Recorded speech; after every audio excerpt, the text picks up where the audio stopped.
Now ready to overtake some of the other leaders and really becoming the next generation of a crypto exchange. Bezos started Amazon, like having a bookstore online or having anything e-commerce online. We've got a couple of games planned for you as well.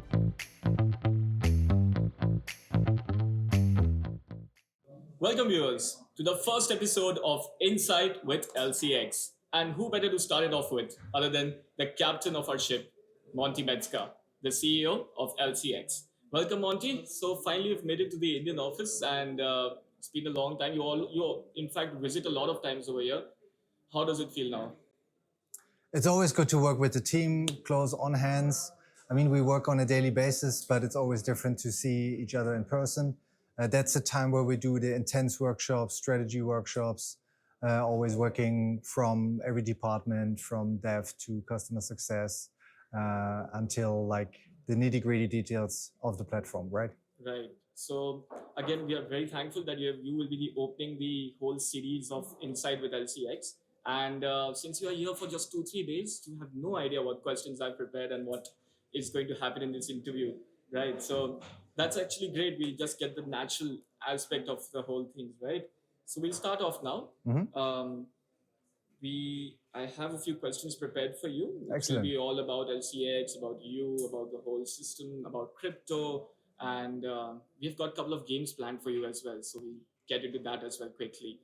But to start off, so if we have to look back at your own journey so far, you have had a long journey in the crypto industry itself. As an entrepreneur, you have had a long journey. So as the CEO, as the leader of this huge organization, what is that one valuable lesson that you've learned while building LCX? Has anything surprised you about this whole crypto space? If you could just tell us about it, that's something that while you were developing yourself as a CEO, at that time, this one thing came that you were not at all expecting. Yeah. So the number one thing about LCX and about the crypto industry, which fascinates me a lot, is community. And I can tell you why community matters so much. I'd been building several companies in the past, from tech companies where we had investors, our shareholders who gave us money to grow. And then we had kind of a pressure from them to also have an exit, to sell the company again. So that's what we did with a previous company I've been building. Then I switched the sides to be a venture capitalist, right? I had this fund out of Luxembourg where we did investments in the Nordics of Europe, in the US. We did also investments in blockchain space, but mainly on the equity side. If you invest in equity, you have shares, and as an investor, a venture capital fund, we have a life cycle of the fund. We want to exit at some point. So we rather want to either sell the company, the shares, or an IPO, go public and return the money, so the return of investment.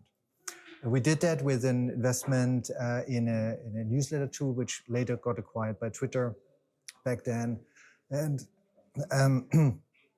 so that was a kind of a successful investment. But at crypto, it's upside down. You don't focus on investor and their needs, on the shareholders. You focus on your users, on your community, on the users who are using the platform. That's what we did at LCX as well. We had a very loyal early community who tested our platform, who gave us feedback, who always said, like, we have to be better, this is not working, that is not working. And it kept us up night and day, basically, to motivate the team and everybody to deliver a better product. So we are here for the community, for users. And that's what we see in crypto all over. So with every meme coin, it's only about community, right? At core blockchain layer ones, it's also about who's using, who are the developers, who are using like ETH as a utility on Ethereum. And same for LCX. So LCX token is a utility token, which is used by our traders on the platform. And they keep pushing us, saying, like, we should list this, we should have this better, or the other thing better, right? Definitely. Yeah. So I would say that community plays such a key role. It can either make you or break you, right? Yes. Definitely. Right. So we'll move on to the next one. So as a leader, any advice you would like to give to the budding entrepreneurs right now who are just there, who have just kept everything on a napkin? They have strategized everything on a napkin, but it's just about that execution, right? Once you have everything planned out, there's a there's one step, but it's a big step when it comes to executing your plans. Do you want to give any advice to those budding entrepreneurs? So having a good idea is one thing, but executing it really matters. There are plenty of good ideas out there, and sometimes it matters on how you actually execute it. Like when Jeff Bezos started Amazon, like having a bookstore online or having anything e-commerce online, there had been several doing that or trying to do that, but actually executing it. Same with Mark Zuckerberg. There had been, when he started Facebook, there was already MySpace or Friendster, which are the biggest social networks. Nobody thought somebody could beat them. And he did. Of course, like everybody knows what had been going on. And similar to exchanges now, there had been the first generation of exchanges who were the pioneers, mainly looking at technology, not so much at compliance. And at LCX, we focus a lot on compliance and actually build a lot in the back end to now ready to overtake some of the other leaders and really becoming the next generation of a crypto exchange. Right. So it's been a long year so far till we've reached November, and there have been plenty of token summits that you have attended, right? So there was Token 2049, we were there, LCX was there at CV Summit, we were there at CCA Summit, even we were there at the Cardano Summit as well.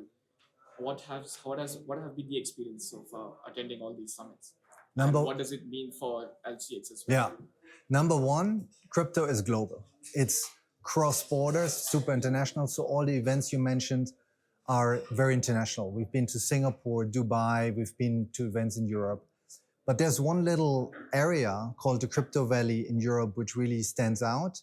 Crypto Valley is Zug up to Liechtenstein. So the area where most of the companies you know are incorporated, from Ethereum, Solana, the foundations are actually located over there. Liechtenstein especially is very unique because it introduced a blockchain law already 2020. They'd been working on it since 2017. And Liechtenstein is a financial powerhouse, has a very high reputation.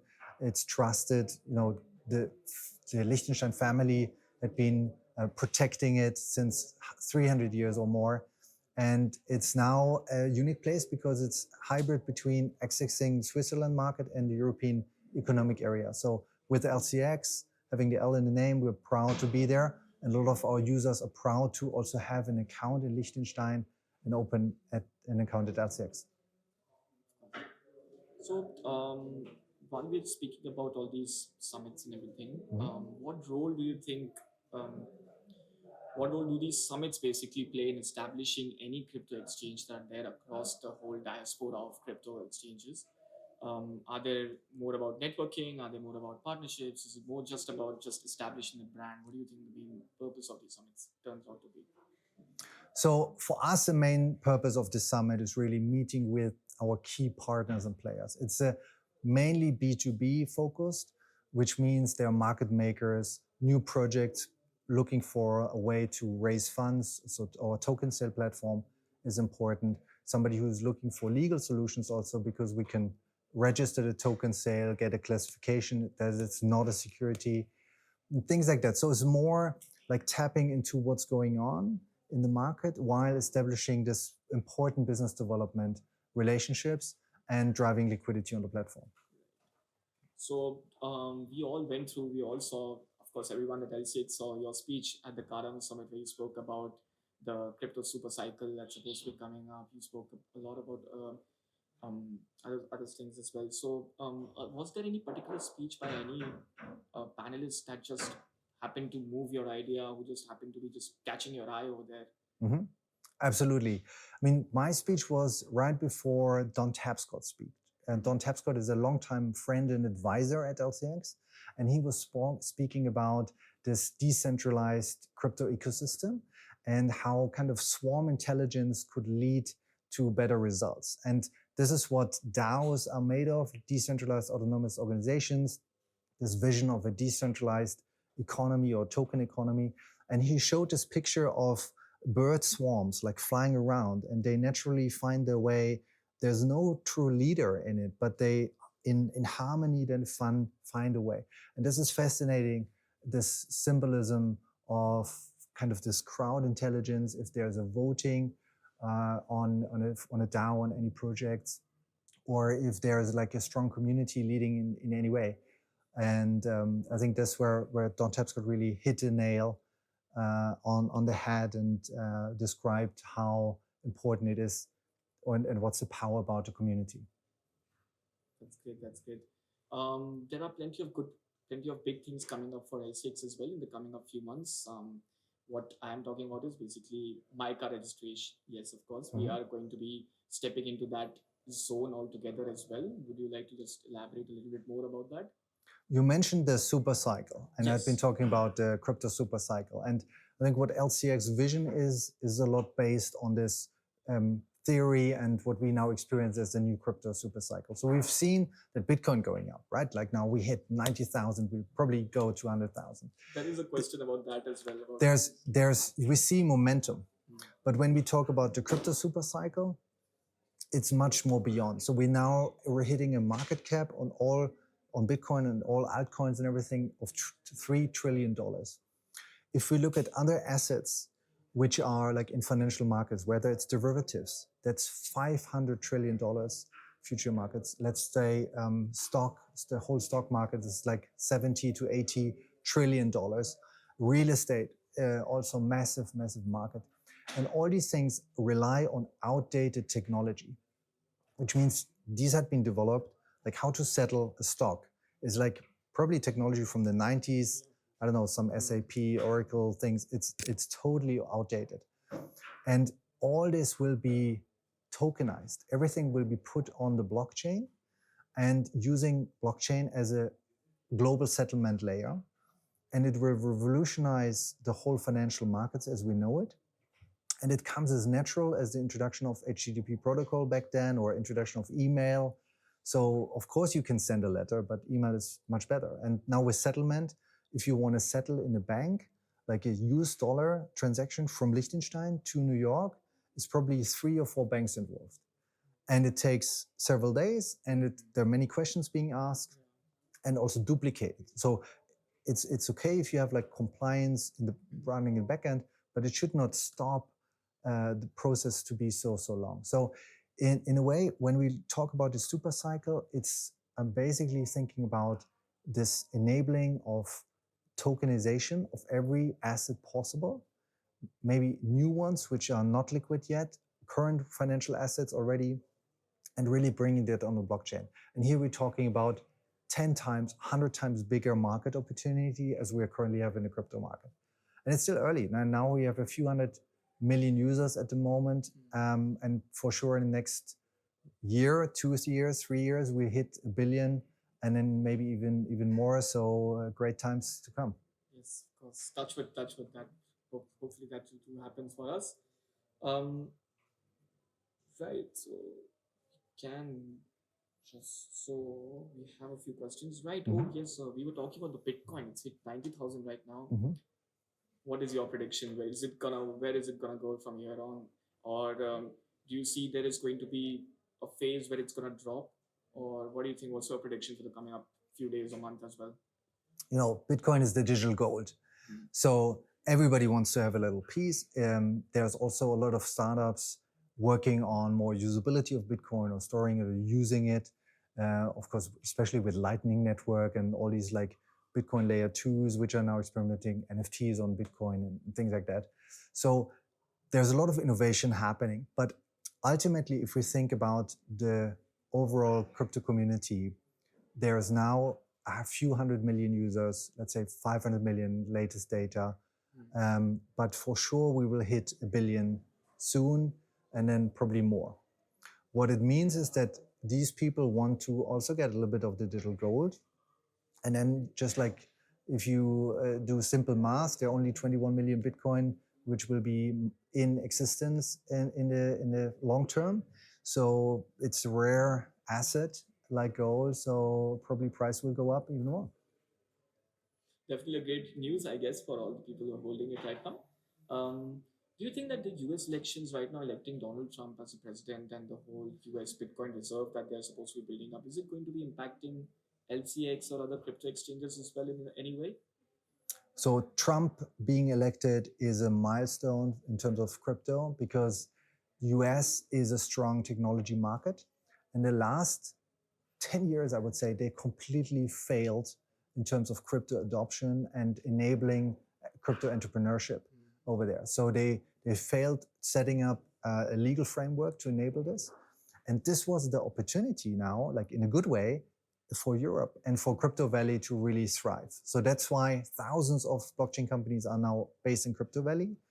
And the whole crypto industry is very much centered around Europe, Asia, and in the US, with Silicon Valley as a tech hub, they more or less failed to empower these entrepreneurs. Many had to move to Europe to start their companies, which is good for the region, obviously, and an opportunity as well.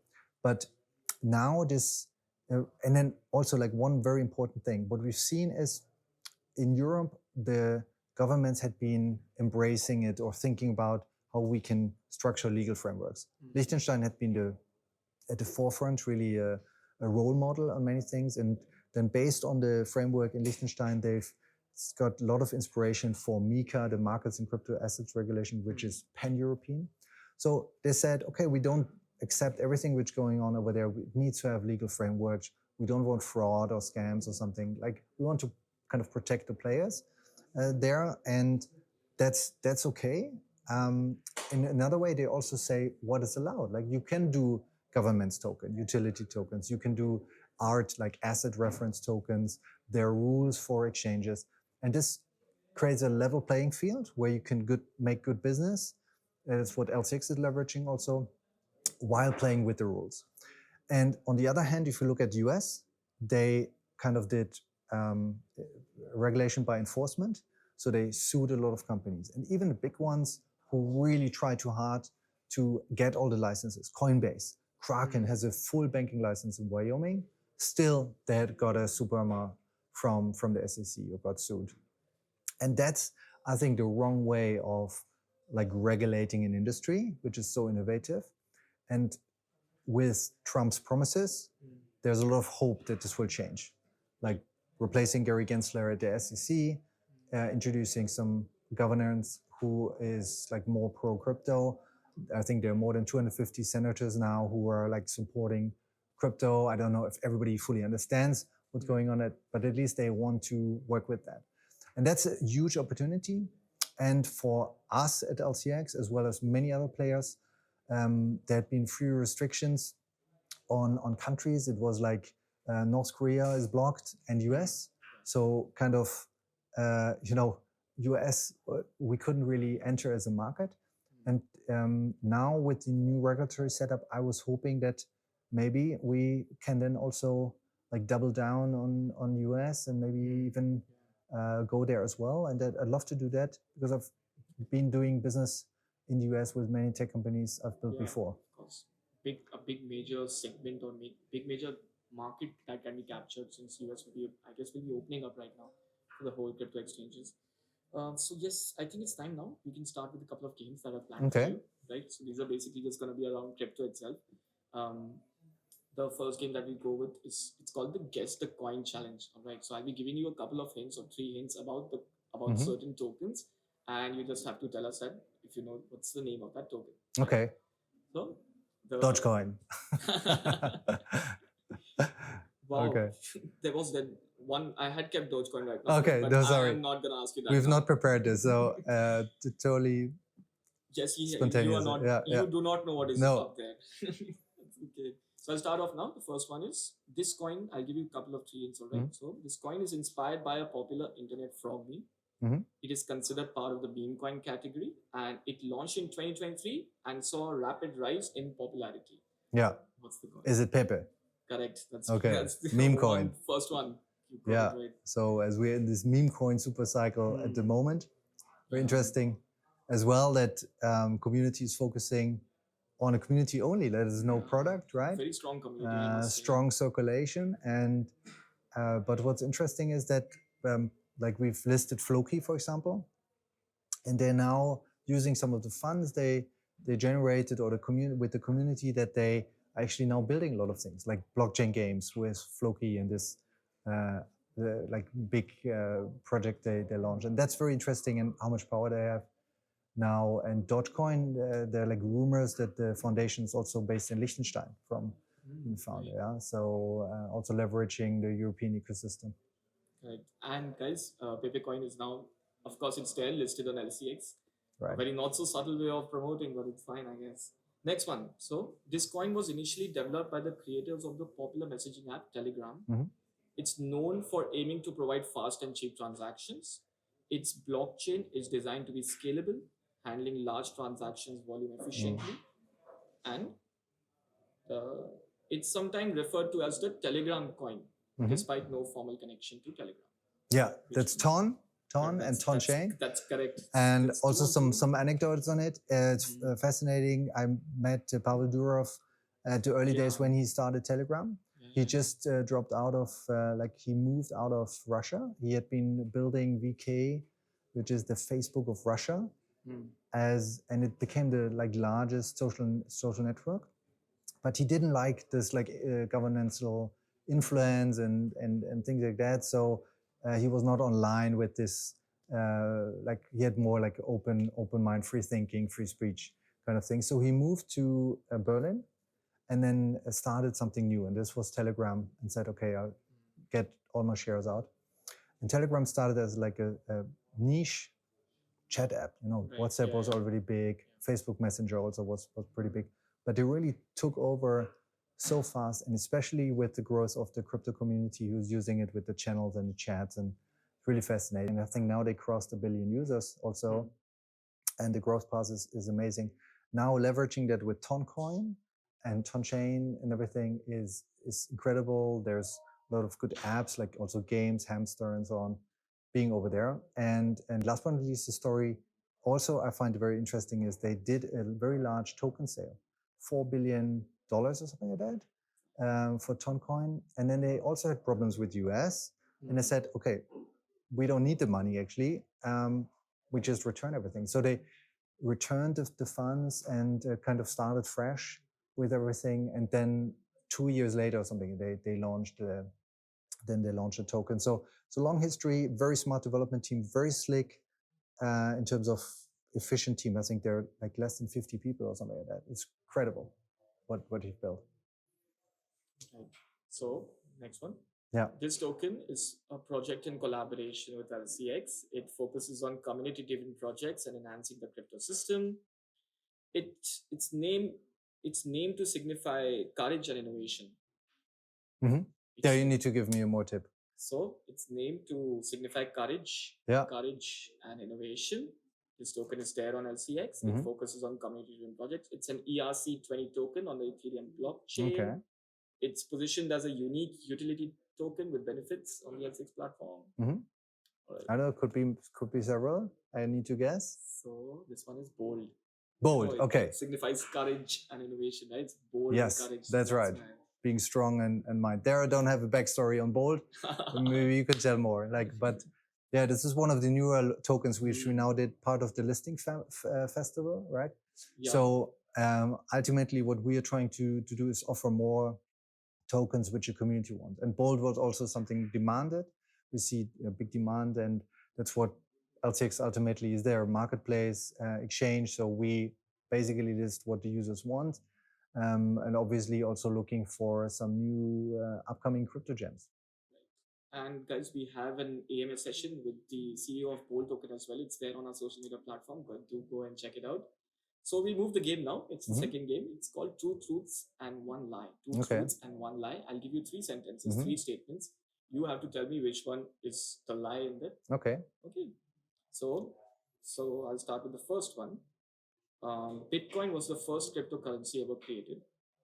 Ethereum allows developers to build their own apps on its blockchain. Litecoin is faster than Bitcoin because it has a higher supply. Which one is the lie amongst these 3? Good question. I would say the first one. Do you want me to repeat again? No, I think the first one said Bitcoin is the first cryptocurrency. Bitcoin was the first cryptocurrency. I'm not sure, created. Ethereum allows developers to build their own apps on its blockchain. So Litecoin is faster than Bitcoin. Yeah, so Ethereum, that's for sure true because you have smart contracts, right? Litecoin is supposed to be faster. Because it has a higher supply? I've not tested it. I don't know with the supply. I mean, Charlie is like it's actually also one of the reasons, the founder of Litecoin, one of the reasons why I started in blockchain. So back 2014, he showed me he had like poker chips, which was like little satoshis and Litecoins, with on the one side a QR code with the private key, and the other side the public key. So it's like, and he basically gave it out to his friends. They're like, here's a little Bitcoin, a little Litecoin, and they could like redeem it there, but it has like a physical touch. And he's a poker player, so we love that. So the first one, I'm not so sure, because Adam Back and Nick Szabo, who have been part of the crypto cyberpunks back then, also did like several prototypes of Bitcoin before. So they've been involved in DigiCash and I don't know, like some other things. So what's the answer? The lie for this is actually Litecoin is faster due to its shorter block time, not its supply. Okay. So there's a very shorter block time, but shorter not block time. It's faster in terms of shorter block time, so not I got because that of its wrong. supply. So that is the only one. But I would question the first one, if it's really Bitcoin was the first one. Let's see. Yeah. Okay. Second one, Dogecoin started as a meme or a joke. Yeah. One statement. Second statement, Ethereum transactions are cheaper than Bitcoin transactions. Third one, XRP transactions are generally faster than Bitcoin transactions. Which one is the lie? Okay, so XRP Ripple is definitely faster. So that's correct. Dogecoin, I'm not sure how it started.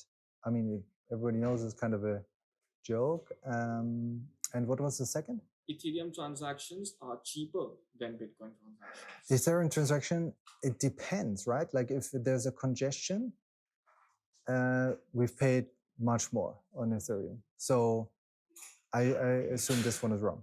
Yes, that's correct. Second statement, that's exactly what's there. That it depends on the network congestion. Actually, it's oftenly more often than not, Ethereum transactions can be expensive than Bitcoin, and it's mostly depending on the network congestion. Exactly what you said.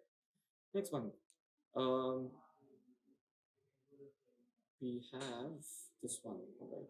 The value of cryptocurrencies can change rapidly. One. Second, cryptocurrencies are controlled by governments. Three, you can use some cryptocurrencies to buy goods and services. Okay, so you can buy goods and services. And obviously the second one is completely false. Government has no control. Yes. Only if they would do their own central bank digital currency or something. Yeah? So cryptocurrencies are meant to be decentralized and therefore not controlled by governments. Right. Last one. Ethereum's blockchain can support NFTs. Dogecoin has a limited supply of coins like Bitcoin. Polkadot is focused on connecting different blockchains. That's right. So Polkadot, I think, is what is interoperability, basically. It got a lot of traction. I'm not sure how strong the community is right now. Then what was the first one? The first one is Ethereum's blockchain can support NFTs. Yeah, so there's a huge market on NFTs for Ethereum, which we all know, OpenSea, but also Timons is purely built on Ethereum. It's kind of an OpenSea for real world assets, what we built at Timons.com. And then the middle one is completely false. So that's the false lie. Yes, that's correct. Dogecoin has an unlimited supply. Yes, and it's actually inflationary, as you know. So it's has a mechanism, I think, of 5% per year or something. So it's a natural inflation on Dogecoin. All right. So we'll move on and we'll just quickly start wrapping up our short podcast. LCX has quite few side products as well. Like we have Diamonds and MasterDex, as you just mentioned, Diamonds. Diamonds and MasterDex are innovative side products from LCX. Can you share how the idea for each of these came out? Yeah. So in general, LCX is a regulated crypto company. So we have the core product is the regulated exchange, crypto exchange, where we now double down in Europe with licenses. So we already been regulated since day one, basically. We are supervised by the FMA since day one in terms of due diligence, so all the KYC processes. And then as of January 2020, we got all these registrations according to the Blockchain Act. And now we are getting MiCA, so the Markets in Crypto Assets Regulation. And so if you look at the regulated entity and the understanding also of governments in terms of crypto innovation, they'd like to keep things simple. And we realized in the discussion and over the last 6 years of talking to regulators, if we're too innovative, they lose sight or they don't understand or they don't want us to do these things. So we run into problems with DeFi, for example, with real-world assets, actually enabling it as a project.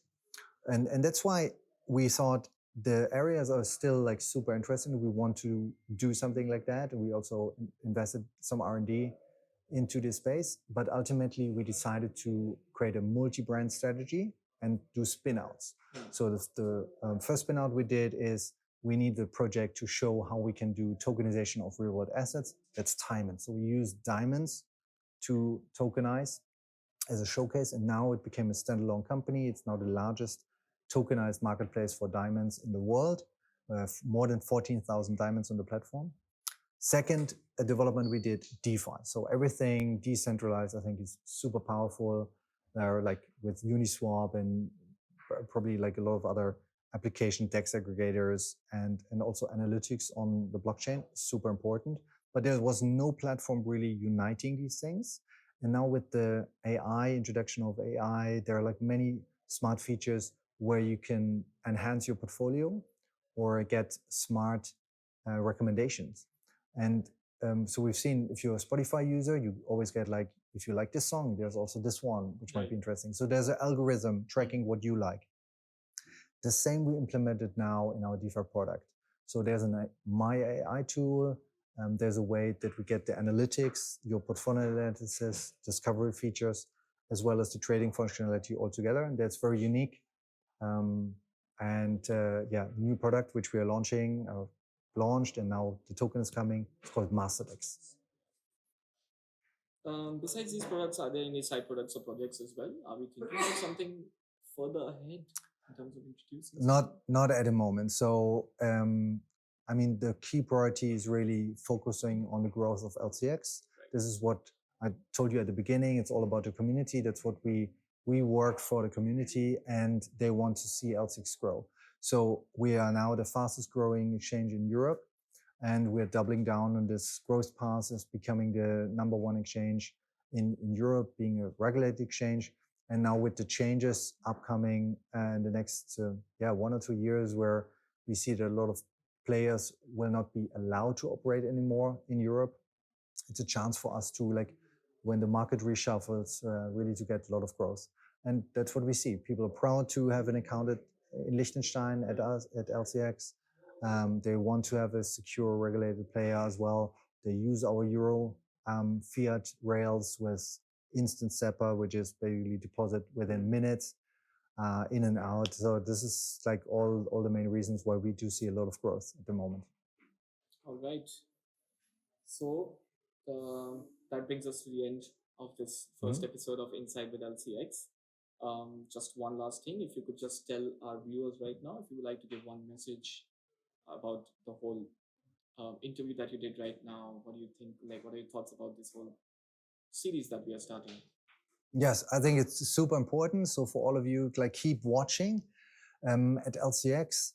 I think the most important thing for me is creating the right culture, and the right culture for our users also. So we have this booklet which reminds everybody of our core values, which is integrity, excellence, and unity. And I think unity is clear, like we want to unite the community. Integrity is we want people with integrity also on the platform who look for projects with integrity. We call it crypto integrity. And of course, that's what we also strive for. And ultimately, excellence is what we do here every day with the team, really like building products that work, which are reliable in digital excellence. And so, yeah, if you feel connected to these values, people should sign up, invite their friends to LCX. Definitely. All right. Thank you so much for joining us today. It's been a real pleasure having you here doing this for us. we all are definitely looking forward to knowing what the future holds for all the LCX employees and LCX exchange itself. We will be back soon with a new guest from the LCX office, so stay tuned to our social media handles as LCX will be coming up with a lot of exciting content. Thank you for watching.